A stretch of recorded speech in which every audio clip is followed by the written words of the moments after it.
भगवान की धर्म की अधर्म का प्राणियों में विश्व का गौ माता की गौ हत्या सत्य सनातन धर्म की हर हर महादेव।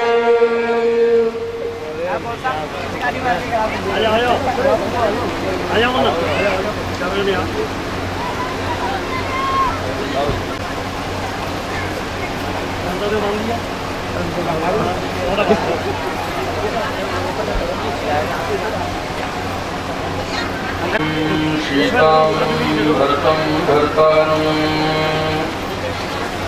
सुग्रीवं वायुसूनञ्चो प्रणमामि पुनः पुनः लोकाभिरामं रणरङ्गधीरं राजीवनेत्रं रघुवंशनाथं कारुण्यरणं प्रपद्ये माता रामो मत्पिता रामचन्द्रः स्वामी रामो मत्सखा रामचन्द्रः धर्मत्वं रामचन्द्रो दयालु दान्यं जाने नैव जाने न जाने यत्र रघुनाथ कीर्तनं तत्र कृतमस्ति काञ्जलिं बाष्पवारि परिपूर्णलोचनो मारुतिं नमत राक्षसान्तकम्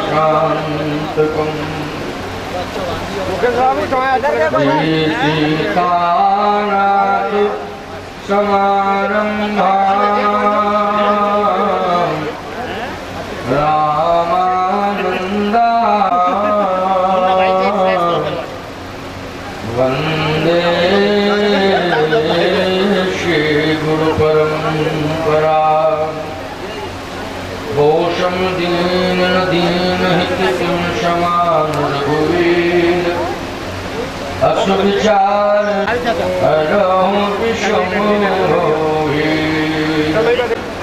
चातक तुलसीदास उन्हें पीर सब घरन की धन्य धन्य रघुवीर। बोले सच्चिदानंद भगवान की काशी विश्वनाथ भगवान के भगवान की जय जय सीता। बहनों, मुख्य यजमान के रूप में सपत्नी पंडित श्री समस्त जोशी परिवार शर्मा परिवार कहीं ना कहीं आपकी पूर्ति की जाएगी।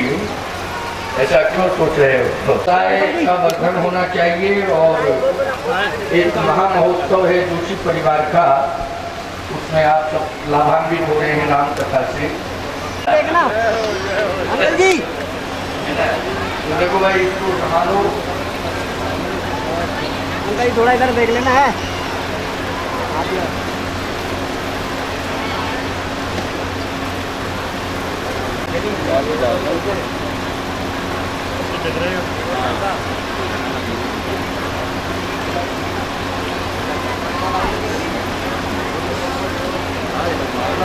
भगवान का नाम श्रद्धा पूर्वक लें। श्री राम जय राम जय जय राम जय राम श्री राम जय मंगल मूल निकम राम जय राम जय जय राम श्री राम जय राम जय जय राम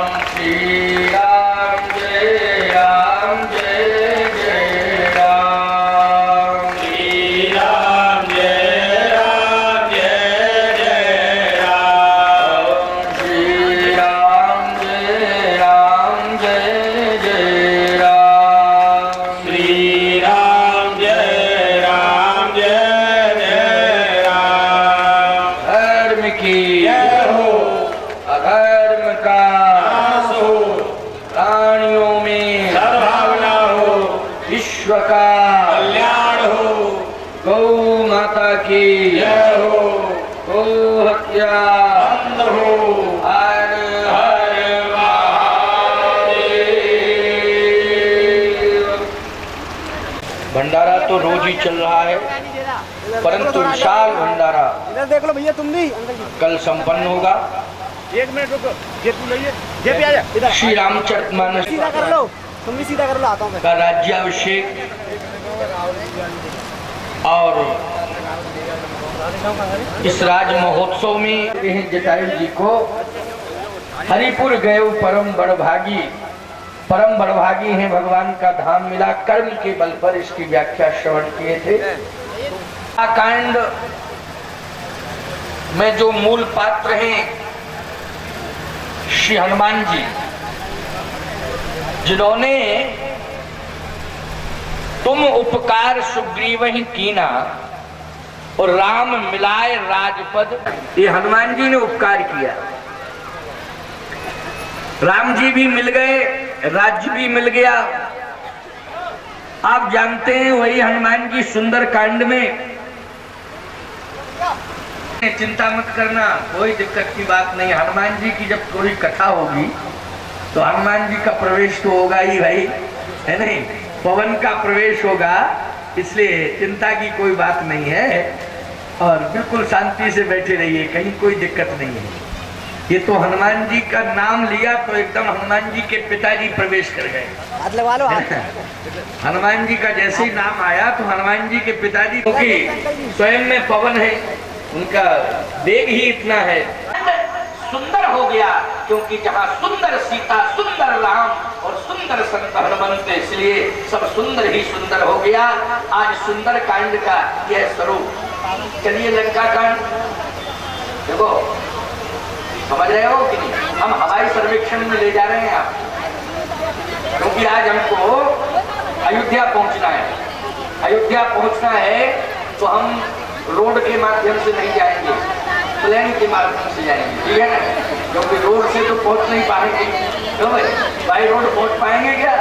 नहीं पहुंच पाएंगे, इसलिए हमको हवाई जहाज से जाना पड़ेगा। तो हवाई सर्वेक्षण हो रहा है मानस में, इसको कहते हैं हवाई सर्वेक्षण।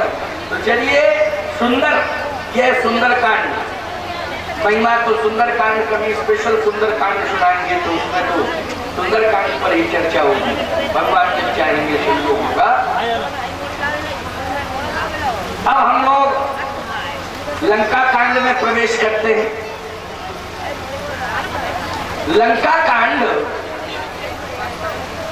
में श्री राम और रावण का युद्ध हुआ। रावण ने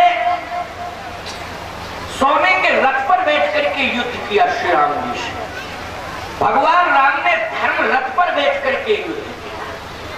दिखाई दे रहा है, राम जी का रथ दिखाई नहीं दे रहा है, क्योंकि रावण का भौतिकवादी रथ है, ये रथ प्रदर्शनकारी रथ है, इसलिए दिखाई दे रहा है। प्यारे, धर्म प्रदर्शन नहीं होता है, भौतिकता तो एक प्रदर्शन है, और वही प्रदर्शन लंका में दिखाई दे रहा है। रावण एक सोने के रथ पर बैठ करके युद्ध करना चाहता है, वो ये सारे समाज को बताना चाहता है कि देखो मेरे पास सोने का रथ है, और जिसकी महिमा तुम सब सुन रहे हो, जिसके लिए तुम समर्पित हो रहे हो समाज के लोगों, उसके पास रथ नहीं है, लेकिन देखो मेरे पास सोने का रथ है। आज रावण सोने के रथ पर बैठ करके युद्ध करने के लिए आया है। रावण रथी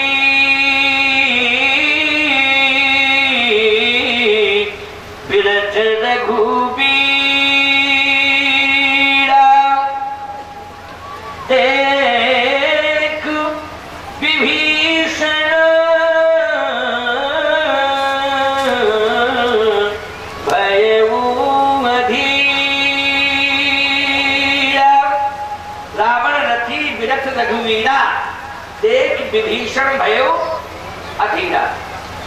रथ पर आरूढ़ देखा रावण को, विभीषण जी रोने लगे। विभीषण जी रोने लगे तो भगवान ने पूछा विभीषण से कि विभीषण तुम इसलिए रो रहे हो कि तुम्हें ये विश्वास हो गया कि राम के बाण से रावण की आज मृत्यु होगी। कहीं ऐसा तो नहीं है तुम्हारे मन में ये दुख हो रहा हो कि आज मेरा भाई दुनिया से जा रहा है, क्योंकि भाई का भाई के प्रति मोह होता है, होना भी चाहिए।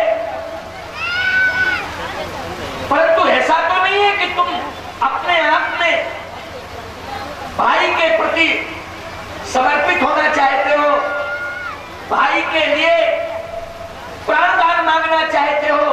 कहीं ऐसा तो नहीं है? अपनी वाणी से व्यक्त करो, क्या तुम प्राणदान मांगना चाहते हो? विभीषण जी ने कहा महाराज मैं तो आपके वंश का हो गया, पहले था मैं निश्चर वंश जन्म कुल त्राता, लेकिन जब से आपने मुझे स्वीकार कर लिया, मैं आपकी शरणागति की वेदी पर आ गया, तो मैं तो आपका हो गया। अभी आप यही सुन रहे थे ना कथा के माध्यम से, मैं तो आपका हो गया। आपने यदि पुत्र के रूप में हनुमान जी को स्वीकार किया है, तो मैं हनुमान जी का भाई बन गया। तब हनुमंत कहा सुन भ्राता देखी चाहूं जानकी माता। हनुमान जी ने मुझे अपना भाई बनाया है, मैंने हनुमान जी को अपना भाई बनाया है। जब हनुमान जी मेरे भाई हैं, मैं हनुमान का भाई हूँ, और आप हनुमान के पिता हैं तो आप मेरे भी पिता हैं, इसलिए मैं तो आपका हो गया हूँ। फिर आंखों में आंसू क्यों? गोस्वामी जी कहते हैं, विभीषण कहता है रावण रथी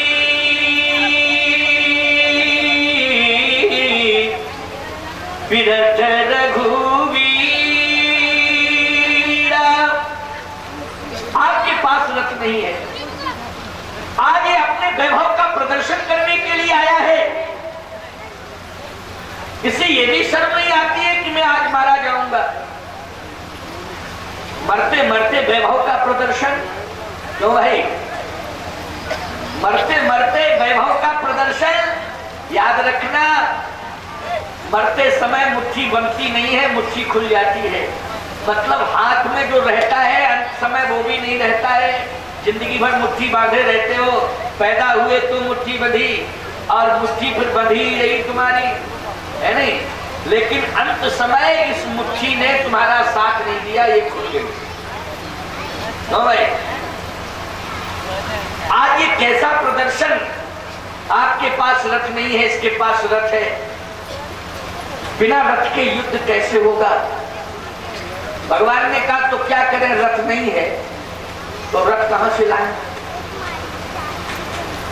विभीषण जी ने कहा कि रथ आपके पास नहीं है और आप अयोध्या से रथ नहीं मंगा सकते, लेकिन रथ कहीं से आ सकता है। कहां से आ सकता है रथ? विभीषण जी ने कहा कि आप केवल अपने लिए ही युद्ध नहीं कर रहे, अगर सीता जी को प्राप्त ही करना है तो ये आवश्यक नहीं है कि युद्ध किया जाए, और युद्ध के माध्यम से ही सीता जी को प्राप्त किया जाए। बोलो भाई, प्रकृति विनाश सृष्टि लय होगी। आप में बड़ी क्षमता है, ये तो आपकी लीला है। ये आवश्यक नहीं है कि सीता जी को प्राप्त करने के लिए युद्ध किया जाए। अरे जब जनकपुर में आपने सीता जी को प्राप्त किया, वहां भी तो दुष्ट राजा पहुंचे थे, क्या आपने युद्ध किया था? अच्छा बोलो भाई, जनकपुर में भगवान राम ने सीता जी को प्राप्त किया, वहां भी तो दुष्ट राजा इकट्ठे हुए थे, क्या युद्ध के माध्यम से सीता जी प्राप्त हुई राम जी को? बोलो, सहज में ही बस धनुष तोड़ा, और धनुष भी तोड़ा तो कोई ताकत थोड़ी लगी है? अपने आप ही छुआ नहीं। तुलसीदास जी की चौपाई का प्रमाण है, कोई हम थोड़ी कह रहे हैं। क्यों भाई? छूते ही टूट गया, छूते ही टूट गया। आपने सीता जी को प्राप्त कर लिया, ये राक्षस छूने की जरूरत नहीं है, केवल आप ऐसे देख रहे हैं। तो भाई भृकुटी भगवान की अगर टेढ़ी हो जाए तो ये राक्षस एको खड़े रह सकते हैं, एको जिंदा रह सकते वो लोग। अभी आप चाहो तो बाण की जरूरत नहीं है, केवल भृकुटी आपकी तन जाए तो हजारों रावण मर जाएंगे, हजारों रावण। ये तो एक ही है। भगवान ने कहा ऐसा है तो फिर जब इतना सब है तो क्यों रो रहे हो रथ के लिए? कहीं मैं ये सोच रहा हूं कि आप अपने लिए युद्ध नहीं कर रहे हैं, आप देवताओं के लिए युद्ध कर रहे हैं, आप संतों के लिए युद्ध कर रहे हैं। तो संतों के पास तो कोई सत्ता नहीं है। क्यों भाई? देखो, संतों के पास प्रभुता नहीं होती लेकिन प्रभु होते हैं। समझ गए बात को? प्रभुता नहीं होती है, या कौन होते हैं? प्रभु होते हैं। और जिस साधु के पास प्रभुता आ जाए वहां से प्रभु गायब हो जाते हैं। समझ गए कि नहीं समझ गए? और जो विडंबनाएं हो रही हैं ना भेषधारियों की, वो प्रभुता के कारण हो रही हैं, प्रभुता के कारण, और कोई कारण नहीं दूसरा। समझ लो इस बात को, मैं बहुत स्पष्ट बोल रहा हूं। बहुत ज्यादा धन का संग्रह करना साधु के लिए अच्छी बात नहीं है, ये अच्छी बात नहीं है। साधु का जीवन व्यक्तिगत जीवन नहीं होता है, साधु का जीवन समाज का जीवन होता है, धर्म का जीवन होता है, संस्कृति का जीवन होता है, राष्ट्र के लिए समर्पण का जीवन होता है। साधु का जीवन वैसा नहीं होता है कि वो स्वतंत्र मनमुखीपन से जो चाहे वो करना शुरू कर दे। नहीं नहीं, ऐसा नहीं। प्रभु और प्रभुता, इसलिए रावण के पास प्रभुता है, बोलो है कि नहीं? देवताओं के पास भी प्रभुता है, परंतु जितने भी संत हैं, विभीषण कहता है कि उनके पास प्रभुता नहीं है, प्रभु है। हनुमान जी ने कहा जैसे विभीषण तेरी समझ में आया, तू प्रभुता को छोड़ करके आया तो तुझे प्रभु मिल गए प्रभु के नहीं। और अगर तू प्रभुता को छोड़ता नहीं, लंका की प्रभुता को, तो प्रभु मिलने वाले नहीं थे। और याद रखना, अगर प्रभु मिल जाएंगे तो प्रभुता तो दासी हो जाएगी, दासी सेविका, सेवा करेगी सेवा। और अगर प्रभु नहीं है और प्रभुता मिल गई तो दासी नहीं रहेगी, फिर तो प्रभुता खोपड़ी पे बैठ के नाचेगी। तो भाई नाचती है प्रभुता की नहीं खोपड़ी पे बैठ के? और जिनकी खोपड़ी पे बैठ करके प्रभुता नाचती है उन्हीं का दिमाग खराब होता है कि नहीं होता है? और दिमाग खराब होता है तो पता नहीं कौन कौन से गलत निर्णय ले लेते हैं। क्यों भाई? दिमाग खराब होता है तभी तो गलत निर्णय कहते हैं। ना सही और लग जाएगा 10-5 लाख, ना सही और लग जाएगा 10-20 लाख, लेकिन निपटा देंगे। दिमाग खराब है कि नहीं बोलो? 10-20 लाख, 10-50 लाख, मतलब तुम ये प्रभुता के बल पर अपना सिद्धांत छोड़ने को तैयार हो, किसी की जान जोखिम में डालने को तैयार हो, किसी के अस्तित्व को मिटाने के लिए तैयार हो कि तुम्हारी प्रभुता तुम्हारी खोपड़ी पर नाच रही है, इसके बल पर तुम आज सब कुछ करने को तैयार हो। इसलिए मैं कहता हूं, भगवान से यही प्रार्थना करो कि प्रभुता दूर रहे, प्रभु आप मिल जाओ। और प्रभु मिल गए तो प्रभुता फिर दासी बन जाती है। हाँ, रावण प्रभुता का प्रदर्शन कर रहा है। विभीषण ने कहा कि सत्ता देवताओं के पास है, संतों के पास नहीं है। संत तो अभी भी जंगल में रह रहे हैं, झोपड़ियों में रह रहे हैं। अच्छा बोलो, अगर आप चले गए अगस्त जी के यहाँ, चले गए आप सुतीक्षण जी के यहाँ, चले गए आप सरभंग जी के यहाँ, चले गए आप अत्रि जी के यहाँ, तो जंगल में ही तो रह रहे, घास फूस की झोपड़ी बना करके। लेकिन चले गए आप इंद्र के यहाँ, तो घास फूस की झोपड़ी में रहेगा। संतों के लिए आप आए हैं, तो संतों को प्रभुता की सुरक्षा नहीं करनी है, बल्कि संतों ने तो इसलिए आपको बुलाया है कि आप धरती और धर्म को बचाएं। किसको